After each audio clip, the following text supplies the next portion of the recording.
పుట్టినటువంటిది. ఈ భూమి ఇవన్నీ పుట్టినటువంటిది మార్తాండు అనే సూర్యుడిలో ఇచ్చి. కానీ ఆ మార్తాండు అనే సూర్యుడు పుట్టినటువంటిది తల్లి గర్భం నుంచి. ఆ తల్లి గర్భంలోకి కశ్యపుడిని ఇచ్చి, కశ్యపుడికి నిర్గుణ నిరాకారం నుంచి తీసుకొని వచ్చి మళ్ళీ మార్తాండ స్వరూపంతో ఈ ప్రకృతిని మొత్తాన్ని ఇచ్చారు. కాబట్టి ఇంత అద్భుతమైనటువంటి లలితా సహస్రనామాలు మనం ఇప్పుడు చెప్పుకుంటోంది మచ్చుకి 2-3 నామాలు. దీని ఉపోద్ఘాతమే ఇవాళ మొత్తం చెప్పుకోవచ్చు అన్న రాత్రి దాకా. అంత ఉంది లలితా సహస్రనామాల్లో, ఇదేమి అనన్యత. అందుకనే శంకరాచార్యుల వారు మనందరికీ లలితా త్రిశతి భాష్యాన్ని ఇచ్చారు. మీరందరూ ఇప్పుడు అక్కడ శారదామ్మవారిని, భారతీ తీర్థ మహాస్వామి చరణుల్ని, విధుశేఖర భారతీ స్వామి వారిని, శంకరాచార్యుల వారిని తీసుకొచ్చి ప్రతిష్ఠ చేస్తున్నారు.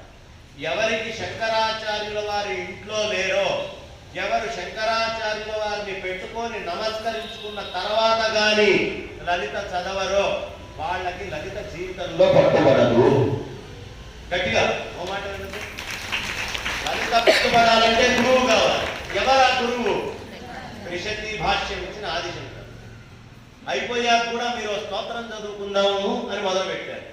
బ్రహ్మమురారి సురార్చిత లింగం నిర్మల భాసిత శోభిత లింగం అన్నారా లేదా? ఎవరు రాసిందండి?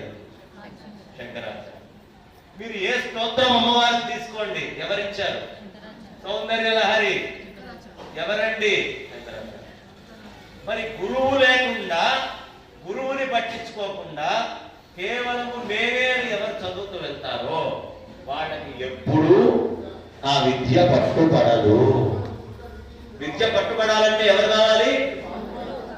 గురువు లేనటువంటి ఎవరి జీవితంలో అయితే ఆది శంకరాచార్యుల వారు లేరో, మీ అందరి జీవితంలో ఉన్నారు కాబట్టి ఆయన స్తోత్రాలు చదువుతున్నారు. ఎవరి జీవితంలో ఆది శంకరులు ఇచ్చినటువంటి విజ్ఞానము లేదో వాళ్ళంతా అమావాస్య రోజు చంద్రుడు లేని ఆకాశం ఎలాంటిదో వాళ్ళ జీవితం అలాంటి అంధకార బంధురమైనటువంటి జీవితం అవుతుంది. కాబట్టి గురువుల్ని ప్రతిష్ఠ చేసుకొని, గురువుల్ని ఆరాధిస్తూ, గురువుకి నమస్కరించుకున్న తర్వాత కానీ లలిత చేయకూడదు, సౌందర్య లహరి పారాయణం చేయకూడదు. కానీ గురువు ప్రధానం. ఆ గురువు ఎవరయ్యా? పరమేశ్వరుడే. శివాయ గురవే నమః అంటామా అన్నమాట. శివాయ గురవే నమః, శివుడే గురువు. మరి ఆ శివుడు ఎలా రావాలి అంటే శంభోర్మూర్తి చరతి భువనే శంకరాచార్య రూప. శంకరాచార్య వారి రూపంలో వచ్చి 32 సంవత్సరాలే భూమి మీద ఉన్నారు. భారతదేశం మొత్తం 3 సార్లు చుట్టుముట్టారు. ఎన్నిసార్లు? 3 సార్లు మొత్తం కాలి నడకతో అంతా నడిచారు. ఎప్పుడు? ఇవాళ ఇంత ట్రాన్స్పోర్ట్లు ఇవి వచ్చినప్పుడు కాదు, నడుస్తూ. పోనీ ఏమన్నా ఇక్కడ ఒక్క గుడి కట్టేటప్పటికి, ఈ గుడి మెయింటైన్ చేసేటప్పటికే మా ట్రస్టీస్ కి చాలా కాలం పట్టిందే. భారతదేశంలో ఏ గొప్ప గుడికి వెళ్ళినా, ఏ క్షేత్రానికి వెళ్ళినా, మీరు తిరుపతి వెళ్ళండి, అహోబిళం వెళ్ళండి, లేదు కంచికి వెళ్ళండి, లేకపోతే కాశీకి వెళ్ళండి, లేకపోతే కేదార్నాథ్కి వెళ్ళండి, బదరీనాథ్కి వెళ్ళండి, ఎక్కడ భారతదేశంలో, కేరళలో గురువాయూరుకి వెళ్ళండి, తమిళనాడు, కేరళ, ఏ రాష్ట్రానికి వెళ్ళండి, ఆ రాష్ట్రాల్లో ఉండే అన్ని గుళ్ళల్లోకి ఇక్కడికి ఆదిశంకరాచార్యుల వారు వచ్చారండి. ఇక్కడ యంత్ర ప్రతిష్ఠ చేశారు, ఈ గుడిని ఉద్ధరించారు, ఇక్కడ బోధ చేశారు, ఇక్కడ పూజా విధానాన్ని నిర్దేశించారు అని చెప్పుకుంటున్నావా లేదా? ఇవాళకి 4 చోట్ల ఆమ్నాయ పీఠాలుండి మనం ఆనందంగా బతుకుతున్నాము అంటే కారణం ఏమిటి? ధర్మానికి గ్లాని కాకుండా శృంగేరి దక్షిణంలో ఉండే మనందరి కోసం శంకరాచార్య వారు స్థాపించిన పీఠం ఏది? శృంగేరి.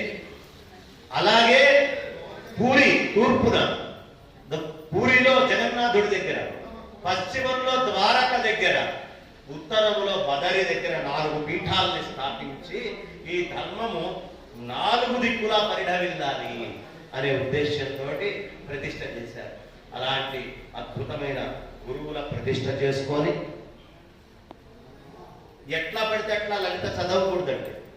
లలిత చదివేటప్పుడు ఒక అక్షరాన్ని కొంచెం ఎక్కువ లాగినా, ఒక అక్షరాన్ని కొంచెం తక్కువగా పలికిన. మనకి దీక్ష అని ఒక శాస్త్రం, ఎందుకంటే లలిత నేర్చుకోవడానికి గురువు అవసరము. శిక్ష అనేటటువంటి శాస్త్రం ఏం చెప్తుందయ్యా అంటే, అక్షరాలు పలికేటప్పుడు నోట్లో ఇచ్చి ఆడపులిలాగా ఉండాలి. ఆడపులి ఏమిటండి అంటే, ఆడపులి తన పిల్లని నోట్లో పట్టుకుంటుంది, పళ్ళ మధ్యలో పెట్టుకుంటుంది. కానీ ఒక జంతువుని చంపడానికి పెట్టినట్టుగా పళ్ళు పెడితే పిల్ల చచ్చిపోతుందా? చచ్చిపోదా? సరే, నోట్లో పెట్టుకుంది, అమ్మో దీనికి గుచ్చుకుంటుందేమో అని నోరు కొంచెం ఎక్కువ తెరిచి ఉరకడం మొదలు పెట్టింది అనుకోండి, కింద పడి చచ్చిపోతుంది. అవునా? అక్షరాన్ని చాలా జాగ్రత్తగా గట్టిగా బిగించి పట్టకుండా, అలా అని తేలికగా ఇప్పుడు టీవీ యాంకర్లు మాట్లాడుతున్నట్టుగా పై పైన అట్లా అట్లా అట్లా వదిలిపెడుతూ కాకుండా అక్షరాన్ని స్ఫుటంగా స్పష్టంగా పలకాలి. దీంట్లో ఎంత బాగా చెప్తారంటే, ఒక కోడిని చూసి అక్షరాలు పలకడం నేర్చుకోండి అన్నారు. కో అనే శబ్దం ఎంతసేపు అనాలి, దానికి కొంచెం రోకి దీర్ఘం ఇట్లా పెట్టారనుకోండి, దాన్ని ఎంతసేపు పలకాలి. దానికి మళ్ళీ కోకి దీర్ఘం ఇస్తే ఎంతసేపు పలకాలి. ఒక రో కో అని అరుస్తుంది కదా, కో అనేది ఒక చిటిక మాత్రంలో చెప్పాలట, రో అనేది 2 చిటికల మాత్రంలో చెప్పాలట, కో అనేది 3 చిటికల శబ్దం పలకాలి. అంటే ఒక శబ్దాన్ని ఎంతసేపు పలికితే శక్తి వస్తుంది అనేది మహానుభావులైన వాళ్ళు చెప్పారు. అందుకనే వేదం ఎందుకు గొప్పది. ఇప్పుడు వాళ్ళంతా జీవితం అంతా శ్రమ చేసి ఎందుకు నేర్చుకుంటున్నారు? ఏ అక్షరాన్ని ఎంత సమయం ఎలా పలకాలో అలాగే పలకాలి. ఓం తచ్చం యోరా ప్రోణీమహే గాతుం యజ్ఞాయ గాతుం యజ్ఞపతయే. నేను చదివినా ఆయన చదివినా స్వరం ఇంతే ఉండాలి. స్వరం మారితే వెంటనే తిడతారు పక్కనున్న పెద్దవాడు, ఏమిటి శబ్దంలో మార్పు వచ్చింది. ఆ శబ్దం మార్పు వస్తే ఫలితంలో మార్పు వస్తుంది. అదేమిటండి, శబ్దం మార్పు వస్తే ఫలితం మార్పు వస్తుందా? వస్తుంది. శబ్దము కొంచెం లాగితే ఒక అర్థం వస్తుంది, లాగకపోతే. ఒకడెవడో పాపం ముద్దాయి కోర్టులోకి వెళ్ళి నిల్చున్నాడు. వాడిని అడిగారు, భగవద్గీత మీద ప్రమాణం చేసి అంతా నిజమే చెప్తాను, అబద్ధం చెప్పను అనమన్నారు. వాడు ముందు పుస్తకం పెట్టారు. వాడు సరేనండి తప్పకుండా ప్రమాణం చేస్తా అన్నాడు. వాడు భగవద్గీత మీద చేపెట్టి భగవద్గీత మీద ప్రమాణం చేసి అంతా నిజమే చెప్తాను, అబద్ధం చెప్పను అన్నాడు. అక్షరం ఏమంత మార్చాడా? ఎక్కడైనా అక్షరం మారిందా అమ్మా? అర్థం మారిందా లేదా? ఆ శబ్దం కొంచెం ఉచ్చరించడంలో మార్పు వస్తే అర్థం మారింది, చాలా అర్థం మారిపోతుంది. అందుకని ఎక్కడ దీర్ఘం గురువుల దగ్గర కూర్చొని శ్రద్ధగా నేర్చుకోవాలి. ఎవరు పడితే వాడు చెప్పకూడదు. కొద్దిగా వచ్చేసేటప్పటికి నీకు ఎందుకు నువ్వురా, నేను చెప్పేస్తున్నా, నేను ఉన్నా కదా అనకూడదు. సరిగ్గా దాని మీద ఒక తపస్సులాగా గడిపినటువంటి మహాత్ములు ఇప్పుడు అనంత లక్ష్మమ్మ గారిని గురించి ఇక్కడ నేను చక్కగా చేయించుకున్నాను. ఎందుకు? అక్షర స్ఖాలించిన దాని ఆవిడ నేను చూస్తూ ఉంటే మామూలుగా బాలసుబ్రహ్మణ్యం గారు వాళ్ళు ఎవరో పాటలు పాడేటప్పుడు మ్యూజిక్ లో నోట్ తప్పకుండా చెయ్యి ఇట్లా ఇట్లా అని పాడుతూ ఉంటారు. అవునా? అలా కంటిన్యూస్ గా ఎప్పుడు పాడాలి అన్నప్పుడు ఆపకండి అని ఇట్లా చెయ్యి ఉంటున్నారు. ఆవిడ చెయ్యి భాష అర్థం చేసుకోవాలి ముందు మనం, అప్పుడు శబ్దం మనకు అర్థం అవుతుంది. కాబట్టి అక్షర స్ఖాళిత్యం రాదు, చాలా జాగ్రత్తగా మనం ప్రొనౌన్స్ చేయాలి. అందుకని ఎందుకు ఎంత మార్పు వస్తుంది తెలుసా అమ్మ? అక్షరం మారకుండా. కీచకుడు ద్రౌపదిని బాగా హేళన చేసి గట్టిగా పట్టుకున్నాడు.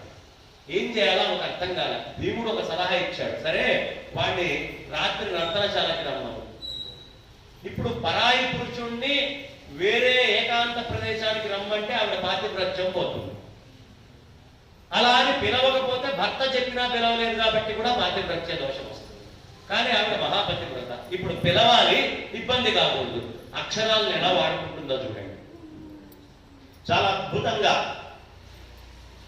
నీ కోరిక తీరును, నా కోరిక తీరుతుంది, నా కోరిక తీరును, నీ కామ రణాశయము నెరవేరు. నువ్వు బాగా కామంతో ఉండి రా రా రా అని నన్ను పిలుస్తున్నావు కదా, నీ యొక్క కామము అనే యుద్ధం నీలో ఏది జరుగుతోందో ఆ యుద్ధము తీరిపోతుంది.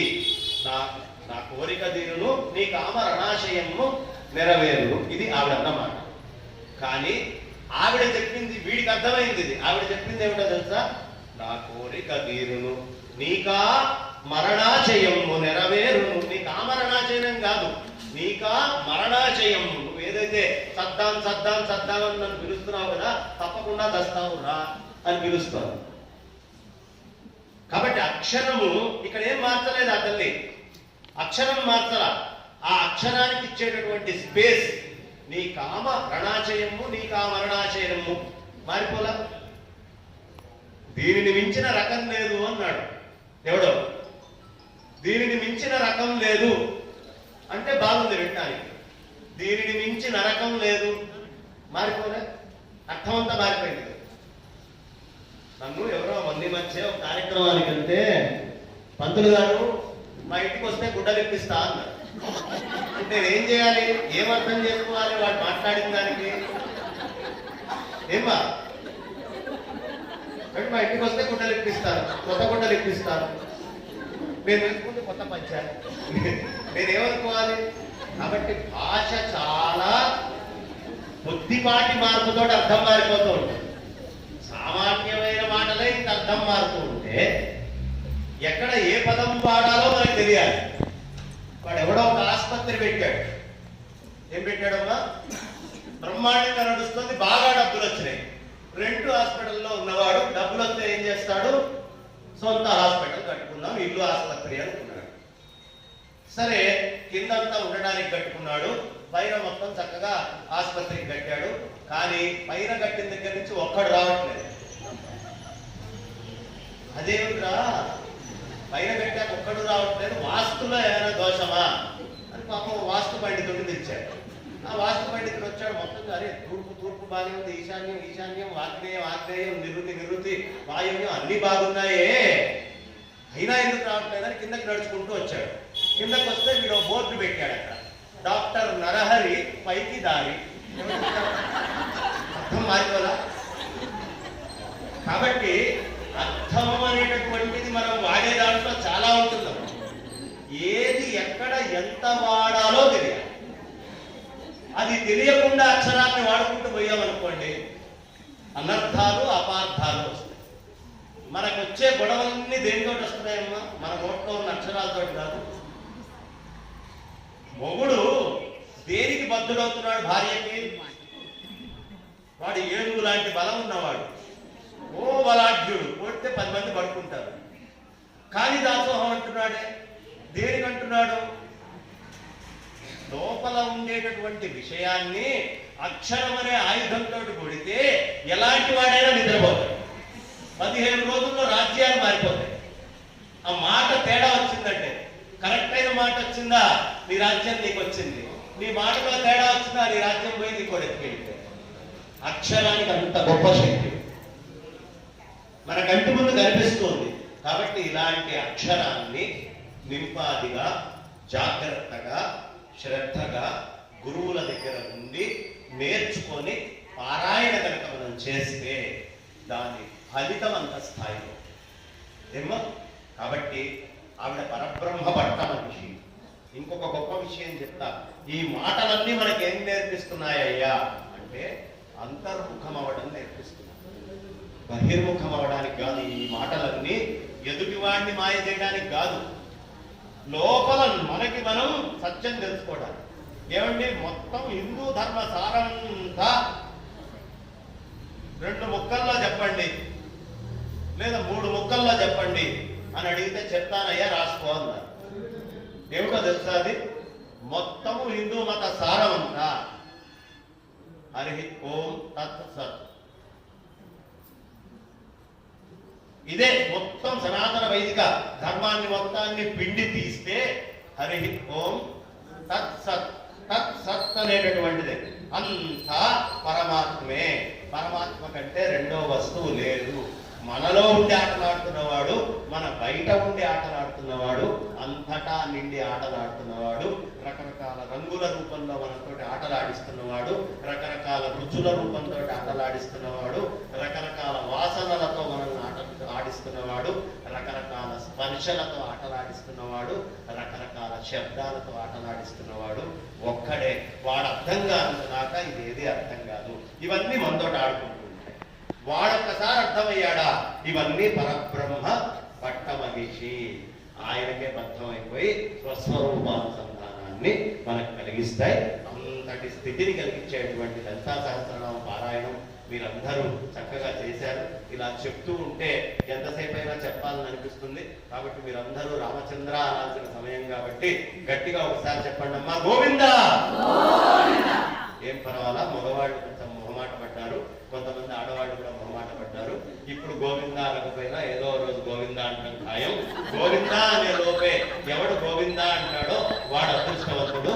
గోవిందా గోవిందా వచ్చింది మగవాళ్ళ చప్పుడు కూడా. కాబట్టి ఇది ఆడవాళ్ళదే అనుకున్నారు. ఈ అద్భుతమైనటువంటి భగవన్ నామస్మరణం చేసుకోండి. శివ శివేతి శివేతి శివే శివా, శివ శివేతి శివేతి శివే దివా, భవ భవేతి భవేతి భవే దివా, హర హరేతి హరేతి